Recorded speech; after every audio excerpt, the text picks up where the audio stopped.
जाना है जो लड़ रहे हैं वो दूर है। वो दूर नहीं, हमारी शरीर में जो ये रक्त बह रहा है उसकी जड़ें वहाँ से हैं। अगर हम ये कहेंगे, समझेंगे, मानेंगे तो ये निरंतरता हमें अपने अंदर बहती हुई दिख रही है। और इसलिए ऐतिहासिक और सांस्कृतिक निरंतरता, इसको पहचानना ये पहला बिंदु है जिससे हम जम्मू कश्मीर के प्रश्न को समझ सकते हैं। दूसरा बिंदु है इसकी भू राजनीति या भू राजनीतिक स्थिति।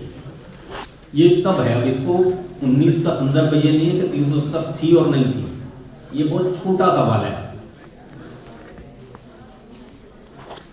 19 के संदर्भ को भी समझना है तो उसके दो संदर्भ अलग हैं। 2019 में दो घटनाएं हुई।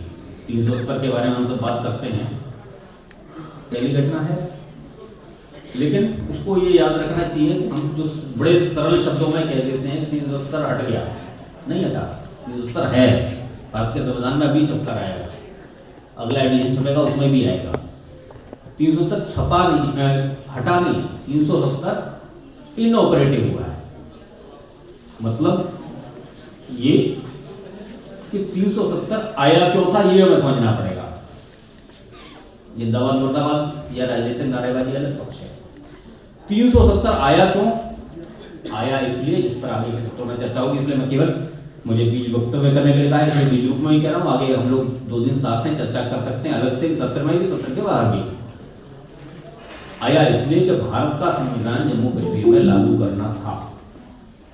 हम मानते हैं कि भारत के संविधान को जाने से रोकता था, ऐसा नहीं है।